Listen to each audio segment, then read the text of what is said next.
Hackers are the outlaws of the computer age. Snooping, stealing, spreading viruses. No one has a good word for them today. But it wasn't always so. This hacker started a revolution in computers. And this is the hacker who inspired him. And this is the hacker who followed in their footsteps and paid the price.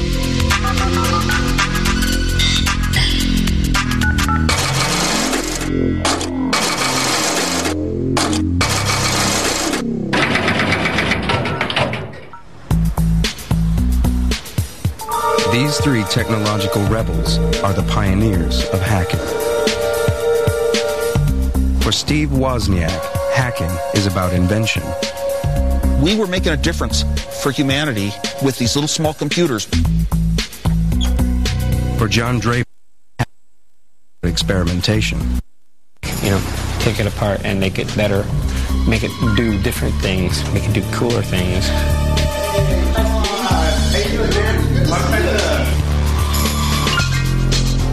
For Kevin Mitnick, hacking is about subversion.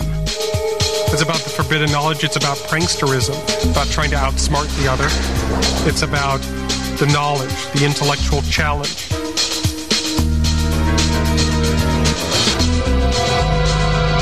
The word hacker actually had two meanings. Before it meant something about breaking into computers or something, it meant guy who sit all night long on any piece of borrowed equipment they can, trying to get programmed so ultimately perfect. Their stories reveal how hackers were the heroes of the computer revolution, but became outlaws in the world that they created. Hi. Where does this wire go? Well, you see, this is telephone wire. And it's going to run from your house and a big cable on top of that pole. We imagine hacking to be all about computers, but it wouldn't be possible without the telephone network, and that's where hacking began. In 1970, John Draper was fresh out of the military and was studying electronic engineering when he stumbled across a secret world. It all began with a call from a guy named Denny, who promised to reveal the secrets of a new craze, phone phreaking. He started to explain to me about phone phreaks. I said, what's a phone phreak? And he was explaining to me, well, we play with phones. I said, yeah, I can see that. I said, well, what do you do with phones? And he says, well, we understand the system. I said, can you make free calls? He said, well, why don't you come on over? I got a couple of friends over here that want to talk to you. I go to the door. His dad answers the door. I says, I'm here to see Denny. He says, come with me. Takes me in his room, open up his room, and it's like pitch dark in there. He says, would you mind turning on the lights? Because they're all blind. They don't need lights. So we got to talking, and I said, show me one of these ways of making a free call. I'm really interested. We knew, of course, that it was illegal, and I guess part of the thrill of it. And it wasn't really just to rip out the phone company. I mean, it was the technical challenge to be able to do it. At a time when calling long distance was a luxury, phone phreaks found a way of doing it for free. Telephone networks were controlled by tones. Getting in was easy, with the right equipment. It came in the shape of a free gift in a packet of breakfast cereal. This guy, right here, the Captain Crunch whistle. And if you glue this hole right here, like this, that's 2600. When you blow the whistle into the phone, a little chink sound, that's the acknowledgement coming in from the other side saying, you're ready to process the call. Armed with a Captain Crunch whistle, phone phreaks could seize control of telephone lines anytime, any place, anywhere. In fact, one of the things that we used to do is to go to the airport, walk along blowing the whistle next to a bank of payphones and disconnect their calls. In the days when calls went through to operators, phone phreaking wasn't possible. But as human switchboards were replaced by mechanical systems, different noises were used to trigger the switches.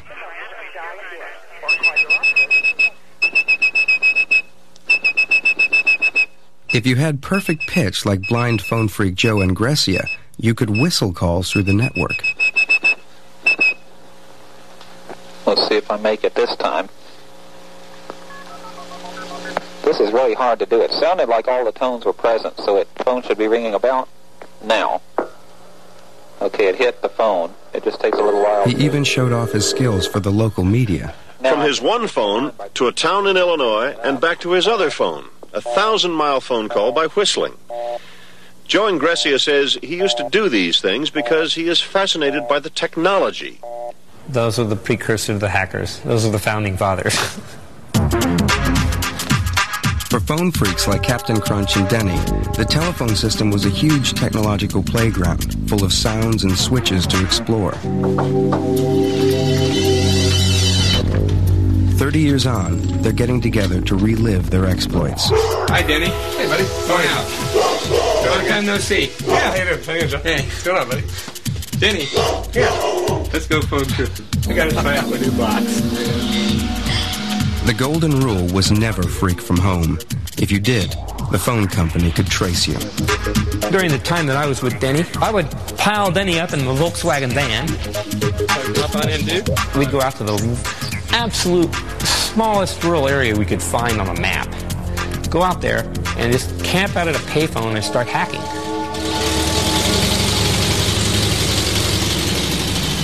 Once they knew the tones that controlled the switches, phone freaks could travel down the lines from exchange to exchange and from city to city. But they needed better ways to make the tones. This was where John Draper's engineering expertise came in. Phone phreaking was about to go high-tech with the invention of a gadget called the Blue Box. First thing I did was build a Blue Box. The case you can get down at Radio Shack or anywhere else. It's just a standard old project case. The keyboard pad, I think we got that from like a junkyard or something like that. Here we go. The Blue Box is nothing more than a tone-generating device that generates a certain set of tones. And the phone company thinks these tones are coming from their own switching equipment when indeed they're only coming from you. Basically, it's the keys of the kingdom. If I wanted an operator in New York, I do key pulse 121 start, and it will connect me to the operator in New York. Your call cannot be completed. Equipped with a Blue Box, phone freaks made calls all over the world, often just for the fun of hearing a recorded message in a foreign language. The fact the phone company allowed the system to be set up that way was really flabbergasting me. I couldn't believe it was that easy to do. KP 182 start. The patterns of the numbers really intrigued me. I was actually in an upper level access to the phone company. I was in a real raw level of access. Blue Box technology was Phreaking's big bang. The illicit network expanded, and before long, phone freaks were holding secret meetings on conference lines deep inside the system. Most people would just talk about phones. Most people would talk about, usual things kids talk about, their girlfriends and phones and things like that. We had a girl on here, from California. She played operator. It said she had a person-to-person call from Jerry Doyle in Miami.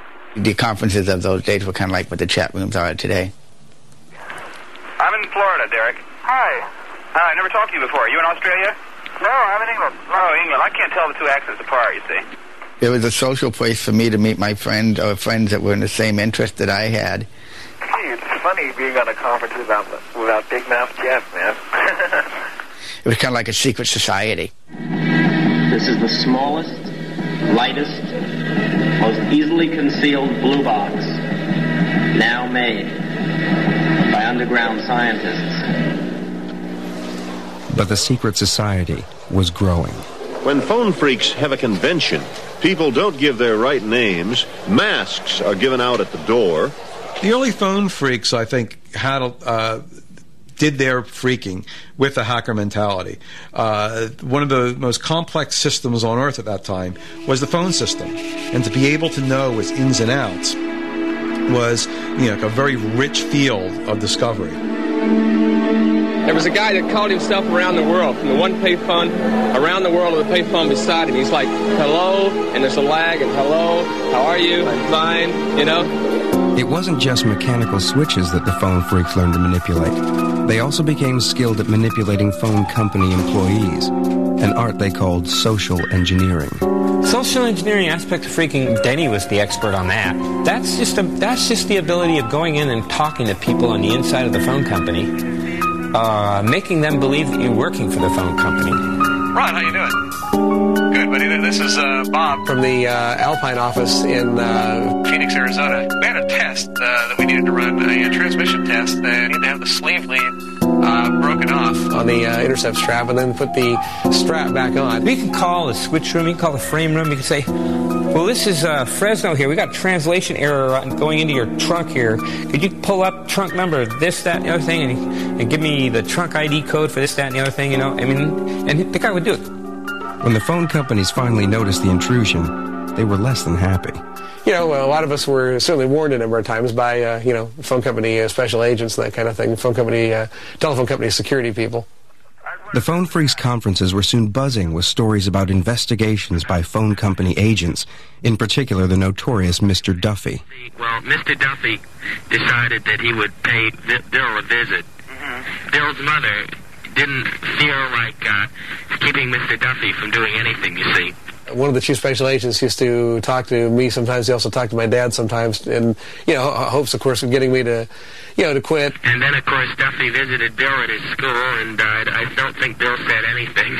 I guess, you know, we'd stop for a little while, but then it's the old thing, you had fun doing it, and you kind of go back and do it again. Mr. Duffy would soon be eclipsed by a far greater threat, nationwide media exposure, thanks to New York journalist Ron Rosenbaum. It was like entering this Alice in Wonderland electronic outlaw underground. They were sending messages outside the accepted channels, but they were also inventing hacker sensibility. I think one thing the phone phreaks responded to was a kind of generalized paranoia about phones and about communication. I think because of the anti-war movement and FBI reaction to that, everyone thought their phones were being tapped. The phone was sort of a focus for a kind of generalized paranoia about government intrusion, lack of privacy, that sort of thing. Rosenbaum tracked down Denny and Joe and Gracia, but Captain Crunch proved elusive. Captain Crunch is like one of the great American characters, a homegrown superhero fantasy. Everybody that Ron Rosenbaum interviewed, they talked about Captain Crunch. So I called him and I said, hey, look, we would really like you not to publish this article because it's really not a good thing. Captain Crunch was very worried about this because he kept telling me, you know, whatever you do, I don't want this information to get into the hands of the radical underground, because he felt that it could paralyze the phone system in the U.S. and somehow bring upon nuclear surrender by the U.S. to the Soviet Union. In October 1971, Ron Rosenbaum's article on phone phreaks was published in Esquire magazine. I went to the library and I read the article, and I couldn't believe it. It was just so exposing. I said, oh my God. And I knew right then and there that phone phreaking, I knew it was ended. I read it to Denny over the phone, the whole thing. And everybody got on a conference call. One of the last conference calls we had, and I read the article to everybody because they couldn't read it and they couldn't believe it. I said, you guys really screwed up. You guys shouldn't have let this guy talk to you. Shouldn't have given this guy all this information. After the Esquire article, everyone jumped on the bandwagon. Hey, everybody! Whose number is 237-4059? These parasites piled on afterwards, mainly for the idea of stealing, in some cases, just like youthful vandalism. You know, hey, I'm doing something wrong, isn't that cool? But in other cases, for profit. In our accelerated program to catch phone phreaks, which is more successful all the time, we find that we detect people who are businessmen. We find private detectives, stockbrokers, automobile dealers. We've even found some members of organized crime. The backlash hit the pioneers of phone phreaking as hard as it hit the parasites. The LA people got busted. The Seattle people got busted. The New York people got busted. They came in, they had grand jury investigations coming in.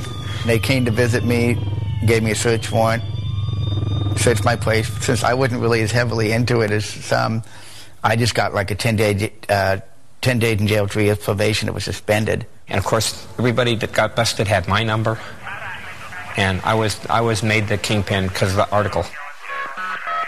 The authorities came down hard.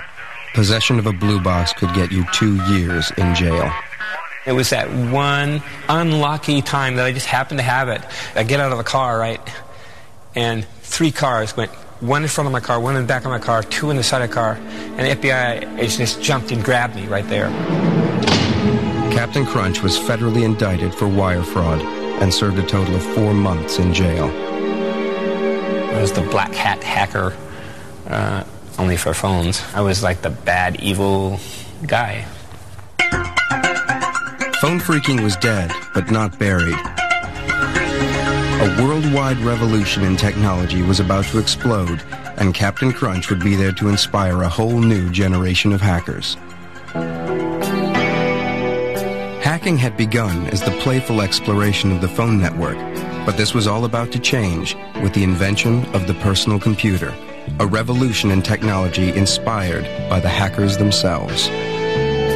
Key to the whole revolution was a young engineering student called Steve Wozniak, whose world had been turned upside down by the Esquire article on blue boxing. It was the most amazing article I'd ever read. It was about engineers and technical people like myself outsmarting phone companies and setting up networks that nobody imagined existed. Wozniak was so enthused by the article that he set about building his own blue box. At first, I was just sticking some chips of my own design into a little blank board and soldering wires onto them. So when I got the blue box built, some of the tones were right and some were wrong. So we started looking for Captain Crunch.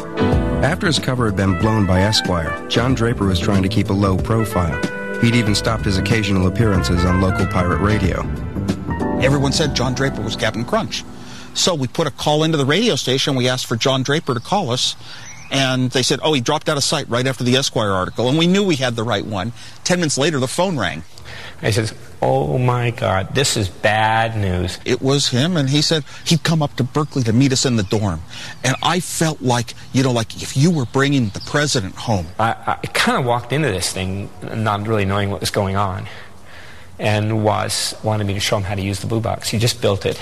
This guy was supposed to be, in my mind, so suave with the girls. And when he showed up at the door, he didn't quite fit the image I had in my head. But he said, I am he, Captain Crunch. And I says, look, you guys, I really don't think I want to do this. He said, it's cool, it's cool. God, I felt like a hero.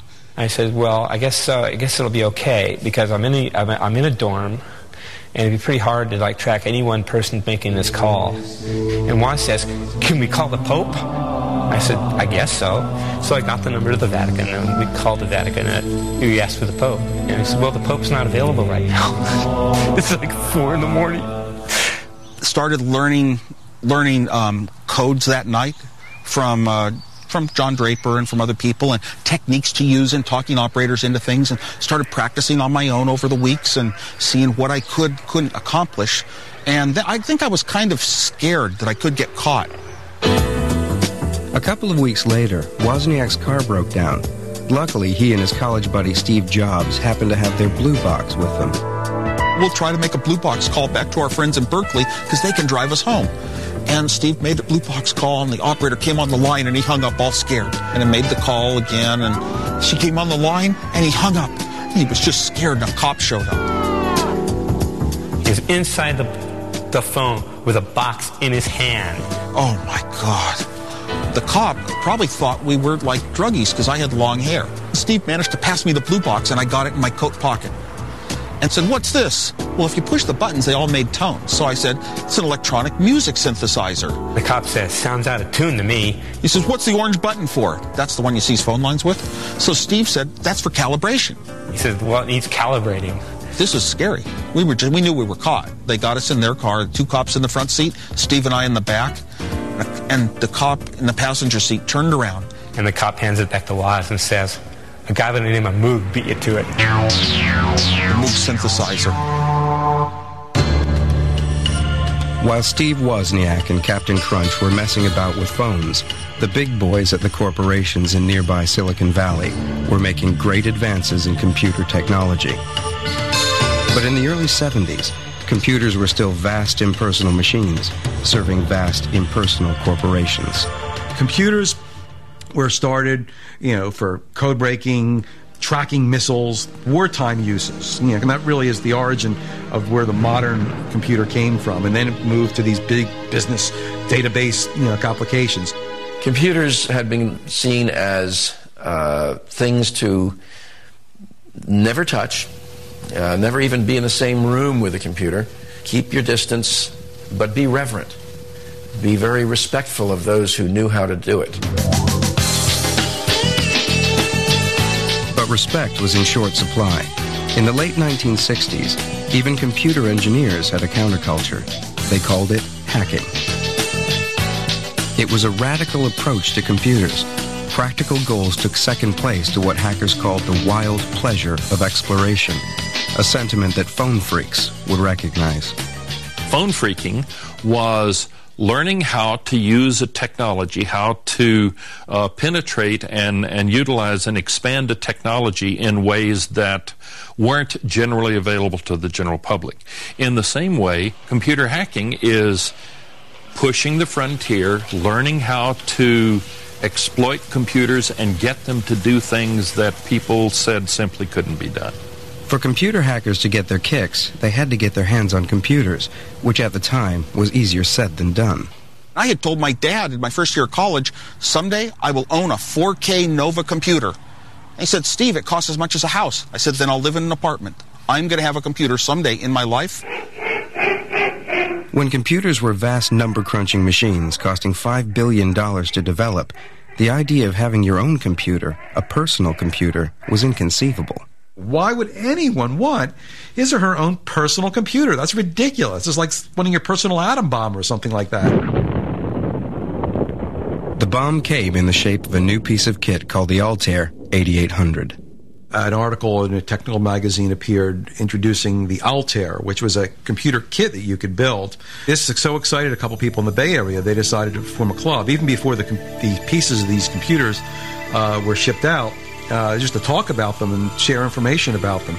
And they called it the Homebrew Computer Club. 30 people eventually wound up one night in March of 1975 to stand in a garage and look at this box. Among them was Steve Wozniak, and contained within this box was a network which would come to fascinate him even more than the telephone system. Sitting in a garage, rainy outside and dark, and the garage doors open to the outside darkness, and they started all talking about these computers going around. The Altair was pretty meaningless as a box. It came out, and once you put it together and flicked the switches, you got it to run, and then you said, well, gee, this is real nice, but what can I do with it? What they did with it was program it to play Daisy. 15 years earlier, computer engineers had coaxed the tune from a machine the size of a house. Now the hackers were doing it for themselves on a home-built kit computer. My interest from that first meeting just sprung up so strongly that every 2 weeks of my life, that was the most important thing I could do. The Homebrew Club quickly outgrew the garage. Computer hacking was catching on. Someone would stand up and say, I've got this problem. Anybody know how to solve this? Or, hey, you know that problem that was mentioned at Homebrew 2 weeks ago? I found a solution to it. And it was a phenomenal information exchange. I just passed out sets of schematics to anyone in the club that wanted them. I Xeroxed tons of copies because, hey, I felt kind of proud they'd be seeing my work. Lee Felsenstein, who became the moderator of the computer club, very consciously set it up, as a hackerish enterprise. Total sharing of information. It didn't attract high-level people who have been successful in companies, business types. Didn't attract real engineers. The hard engineer would be blocked by his feeling that I have to have permission in order to do what's never been done before. We were there because we knew that we didn't need permission. Hackers set out to achieve the impossible, to build their own computers. It was the lure of this was finally computer technology that you can actually have your hands on, you can actually control. Every time someone brought a computer, introduced a computer into the homebrew club, the first thing people would do is just rush up, take it apart, and learn everything about it, and just pester the designer with zillions of questions. You know, how does this work? Where's that, pin go to that pin? What kind of bus is this? Driven by their fascination for exploring technology, hackers didn't really care what their computers might actually do. Nobody had a practical reason why they wanted to have a personal computer.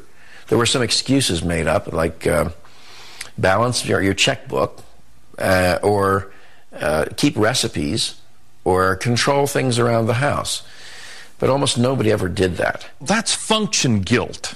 That's, well, I mean, do you ask somebody, well, yes, but what can you do with your model train? No, I play with it. I enjoy it. It's fun to diddle with it. It's fun to experiment. But out of experimentation came genuine advances. My head started drifting and thinking, and came up with a clever little trick that if I just took a bit of data and circled it around in a circle, it would, oddly enough, if I kept the timings exactly perfect and right, it would show up as color on a colored TV. It's my belief that the really important things we have on the computers came from the hackers. The homebrewers made computers do unthinkable things. They played games and music on them. They created graphics and drawing programs. At Homebrew, hacking was enjoying its golden age.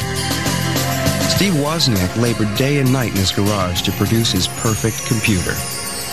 Woz, I believe, qualifies as the greatest all-around hacker. He could design the hardware, he could design the software right from the pencil and paper level and make it go. If anybody ever looked at my circuit, they would start to see that, whoa, this guy doesn't just do straight designs like you're taught. He could see things that other people don't see, and make connections that other people don't make. What I love about hackers is that they have a different, maybe enhanced way of looking at the world to make those kinds of connections. Hackers would experiment with any hardware or software they could get their hands on, even if they didn't own it. But not everyone was into the idea of sharing. In 1976, the Homebrew Club received a stinging letter from another computer pioneer. As the majority of hobbyists must be aware, most of you steal your software.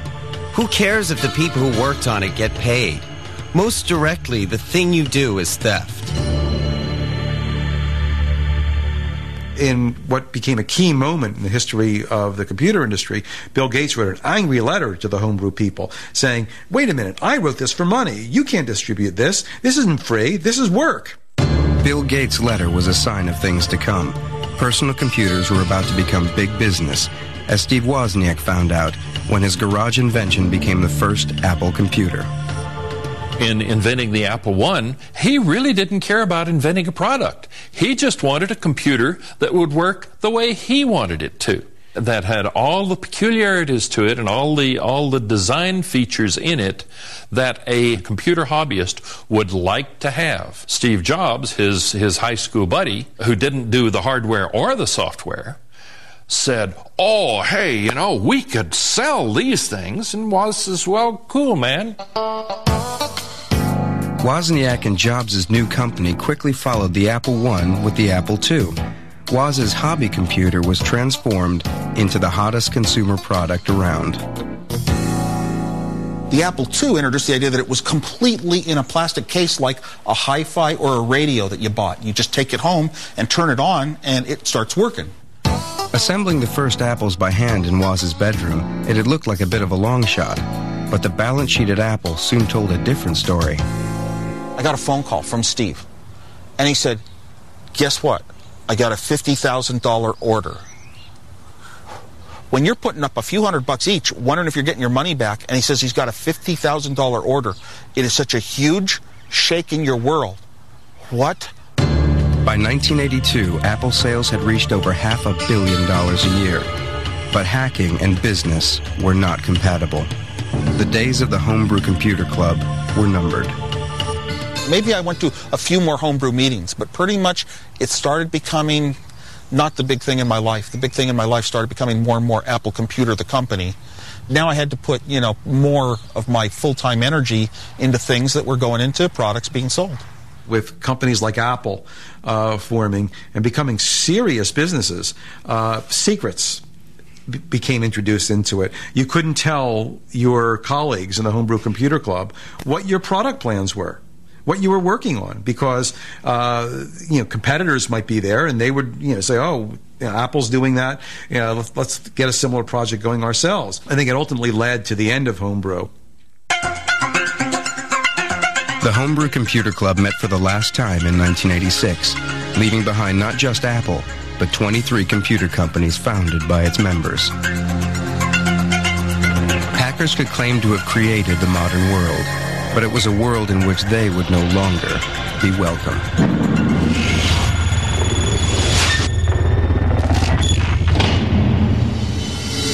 On February 15, 1995, a 2-year manhunt ended when armed FBI agents tracked down a wanted criminal to an apartment building in North Carolina. Hacking was about to become an outlaw profession. FBI, come to the door. I have a warrant for your arrest. About 1:30 in the morning, a knock comes on my door. And I didn't look at the clock, because if I looked at the clock, I wouldn't have even answered. Well, who is it? And they said FBI. The FBI had come for Kevin Mitnick, a 32-year-old hacker whose intrusion into other people's computers had made him public enemy number 1. Mitnick was sort of in the wrong place at the wrong time for a lot of reasons. The internet was, starting to take off. There was more at stake at that time. And I think Mitnick, for the media and for some in the government, made a great scapegoat and was a great sort of boogeyman. 20 years before Mitnick's arrest, hackers had sparked the computer revolution. Members of the Homebrew Computer Club had wrested control of computers away from the corporations and put it in the hands of ordinary people. Kevin Mitnick was a child of that revolution. When I was in school, it was all about partying, smoking dope, going to drink, and stuff like that. And I was just really not into that, and I wasn't that socialized for whatever reason. And I would find hobbies that were, basically solo-type hobbies. For Mitnick's generation, there was a whole new electronic playground to explore. Corporations and government agencies were beginning to link up their computers. The telephone system offered a back way into these seductive networks. It was the network was the universe. Star Trek. Going where no man has gone before. The computer network, the phone network, going where no hacker has gone before. He didn't have his own computer, and he started hacking at Radio Shack stores and actually was using the modems and the Radio Shack computers to break into computers in other places. The new generation of hackers took their inspiration from electronic outlaws of an earlier age, like the phone freak Captain Crunch. He was like somebody even that I looked up to because of his intelligence and because of his ability and his knowledge about the telephone system. Like the phone freaks, Mitnick employed a range of skills to achieve his hacks. Just as important as technical know-how was social engineering, the ability to wheedle or trick useful information out of unsuspecting employees. But Mitnick took things a stage further. At age 17, he and his friends bluffed their way past a guard into the headquarters of the telephone company and stole important technical manuals. It was like we were in the candy store, right? We wanted to read all the manuals to figure out how this whole system worked. The offense earned him a juvenile sentence. The phone company was just irked that somebody had the audacity or the chutzpah to go do this type of stuff and didn't care about their security procedures, and their security procedures were ineffective. Mitnick's arrest set the pattern for the future. Kevin kept getting in trouble. Kevin had this really remarkable ability to keep getting arrested. Mitnick wasn't the only one getting into trouble. NASA officials in Huntsville realized in late June unauthorized people had recently and repeatedly penetrated a computer at Marshall Space Flight Center. They were smart enough to, in effect, erase the log-in, log-out file. The hackers, as they call themselves, were not only smart, they were arrogant. They left messages on the computer such as, "You can't catch me." It's almost a biological thing. People are hardwired to be hackers or not to be hackers, and you can see it in kids. Some kids just take to computers as saying, "Oh my God, this is a way that I can finally express this part of myself." The phone taps led the FBI to the homes of 4 teenagers, all of whom attend an exclusive high school. That's where Michael Strickland says he got the NASA computer number. And it was listed on the list as a regular Huntsville modem number, which was obviously a mistake, but I just decided to give it a call. The term hacking began to become affected by people who weren't infused with a hacker spirit doing break-ins. There were these teenage computer break-ins that managed to get hold of passwords or use system weaknesses to get into other computers. It took a Hollywood movie to turn irritation into panic. All of a sudden, there's this movie that becomes a #1 box office hit of War Games, and that really glorifies the ability to use computers to break into these very powerful systems and almost start World War III. The meaning of the term hacker flipped overnight. A hacker was a pimply-faced kid who had enough savvy to attack a computer network belonging to a large military organization. The thrill was being somewhere where you shouldn't be and trying to remain undetectable. It's about the forbidden knowledge. It's about pranksterism, about trying to outsmart the other. It's about the knowledge, the intellectual challenge, circumventing certain computer security measures. It's about, an escape, too. As the computer network expanded, so did Mitnick's passion for exploration. He was now in the habit of leaving his wife, checking into a cheap motel, and hacking 24/7. With the advent of the internet, there was no holding him back. To this day, the internet is difficult to secure because it was really built to get those pieces of information moving around without encumbrances. And, it was built on open principles. You can't own the IP protocols that run the internet, so everyone could use them. But times were changing fast. Hacking's frontier days were over. The internet was set to become a tool of business. Hackers were no longer welcome. Back in the late 70s and early 80s, computer hacking was actually encouraged. It was the cool thing to do. It wasn't really looked at as a crime, but as a cutesy pranksterism type hobby. And as society changed around me, because I was just so into phone phreaking and computer hacking because of just the passion and the interest that it had for me, that I completely ignored how society was changing around me. The exploits of hackers like Mitnick became a problem for law enforcement. Things had changed. This wasn't the world of the homebrew computer club. Hacking was a matter for the FBI. Cybercrime has gained a higher profile as computers and the internet have become more pervasive, and we've gotten a lot more complaints. But this was a new kind of crime. There were no broken windows, getaway cars, or fingerprints. We've had to keep pace with not only the new technology, but the new innovative techniques of the perpetrators. Undeterred, Mitnick chose bigger and bigger targets. In 1988, he hacked into the network of computer giant DEC and copied details of top-secret software. Before long, the FBI were onto him. We opened an investigation into his theft of developmental operating system software from Digital Equipment Corporation, and he was arrested in 1988.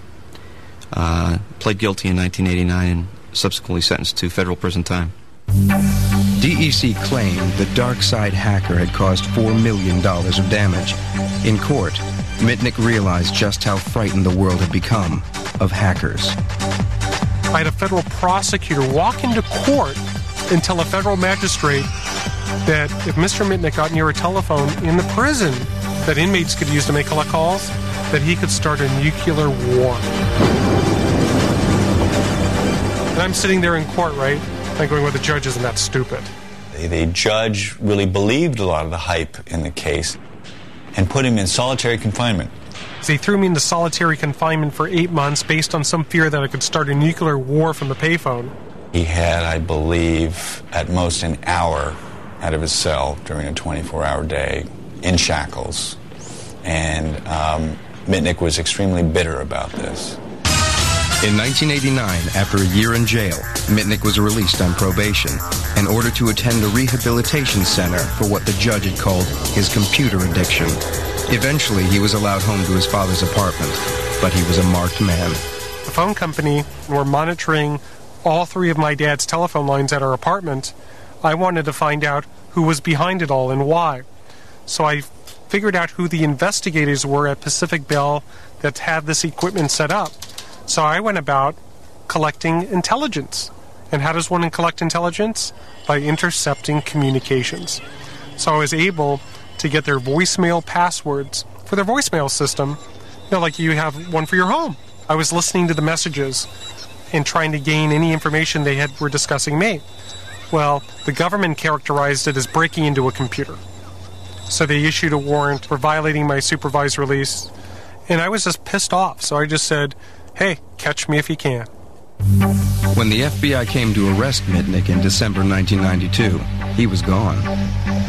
He was on the run because he didn't trust the government and he didn't trust the FBI, and he believed if he talked to them, they would put him back in jail and he would be right back in solitary, and he'd do anything not to be back in that cell again. It was an adventure. I went to a town, went to a hotel, found a place to live, found employment at a law firm, and just started my life from scratch. But of course I had to build a past. And I did that myself by, built fake references, built an identity so I can support myself. What I did is I downloaded all the information of everybody that graduated with a computer science degree, and then I looked for a name that I would like.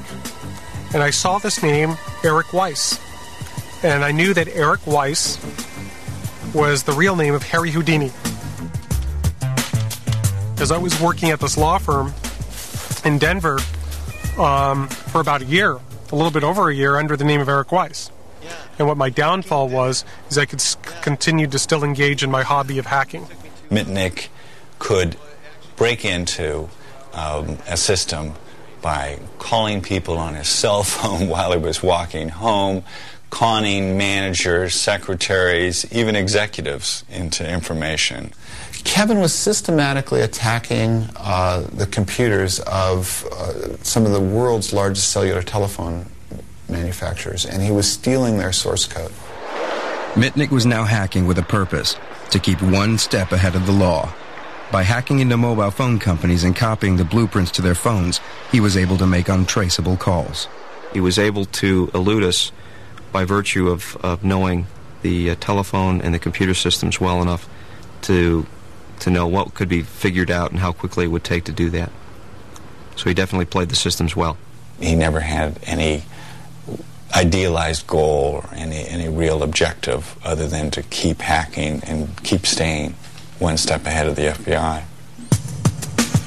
Mitnick's notoriety soon spread.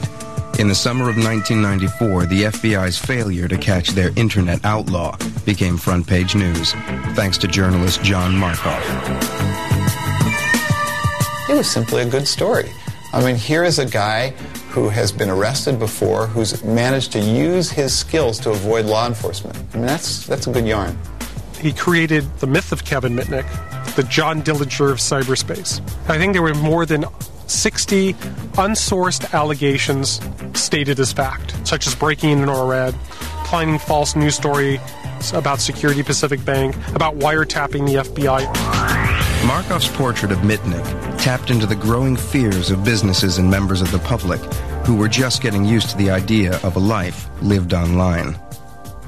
That was the time when the internet was being talked about, the World Wide Web was coming out, and people were actually saying, we can make use of this in our daily lives and in business. And if we're going to be using this in business, we're going to need to make sure that it's secure, because if I'm going to put in millions of dollars and I'm going to have customer information or company information available to anybody over the net, I want to make sure it's available only to those people who I want it to be available to. Every one of us rely on computers in our everyday lives. Transportation, banking, Wall Street. Somehow a computer touches us in everything we do. When we pick up the phone, it's a computer. And people, they're not familiar with the technology, think that it's just this mystical, magical thing that this guy out there that's public enemy number one can manipulate and bring everything crashing down. When the FBI finally caught up with public enemy number one, he was living in North Carolina under the pseudonym Tom Case. FBI, come to the door. I have a warrant for your arrest. You got the wrong guy. Check the mailbox downstairs. Right away, I get on the telephone. I let my family know where I am because they had no idea that I was in North Carolina. I get a hold of my attorney. Just a minute. And I let him know that I had the FBI at the door. I ended up popping open the door just a crack to go, well, who are you? And right away, the door pushes in, and they go, are you Kevin Mitnick? I go, no. I said, I'm Tom Case, and why are you guys in my house? Don't you check the mailboxes before barging in on somebody? I acted very naive and angry. I go, do you have a search warrant? And they go, well, if you're Kevin Mitnick, we do. I said, well, I'm not this guy Mitnick, so where's your search warrant? Eventually, they said, well, we want to take you down to FBI headquarters and fingerprint you to see if you're this Kevin Mitnick or not. So I said, okay, absolutely. I said, just give me your card and tell me what time you want me to be there in the morning, and I'll be there. And they go, no, we want you to go down now. We're not interested in having you show up later. They go arrest him, cuff him, and I was under arrest. Mitnick was back behind bars, this time facing 25 charges of computer and telephone fraud. The case was so complex that Mitnick would spend 4.5 years in a cell before coming to trial. He was thrown in a county jail. He was actually beaten up. A lot of things were done to let Kevin know that the government was going to play hardball.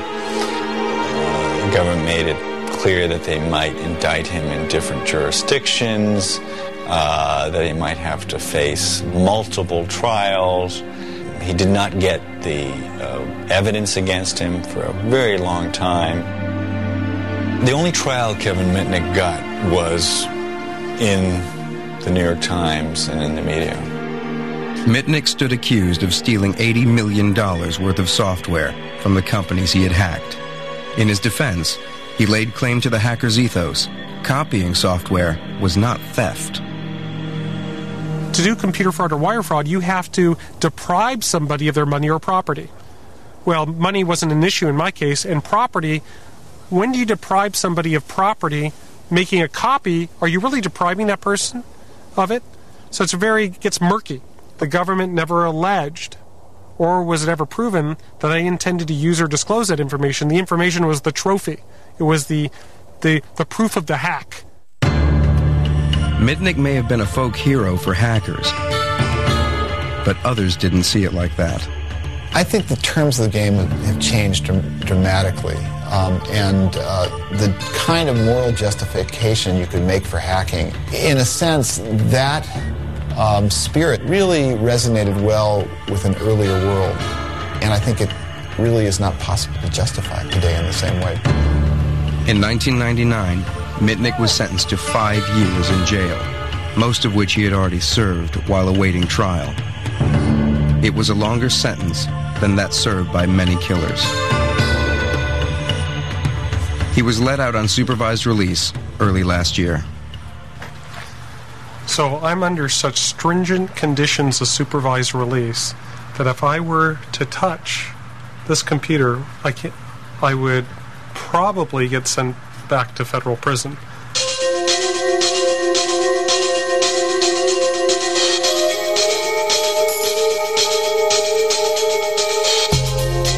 Kevin Mitnick may be banned from computers, but he can get together with his hacker heroes, Captain Crunch and Steve Wozniak. It's more sensationalist to make it sound like hackers are a threat to our lives and our securities and our money and everything in the world. And people who don't understand, curious minds, there's always going to be a group of bright kids that are a little bit technical and start looking beyond, what if this, what if that? These pioneers find it hard to come to terms with hacking's outlaw status. But the world has changed, and all that's left are fond memories and relics of the good old days. 30 years ago, 40 years ago, something like that. Does that bring back old memories? Yes, it does. There's, nothing I would trade for the success of Apple, except that year I'd never give up. 1 year at Berkeley. And before that, there is Captain Crunch whistle.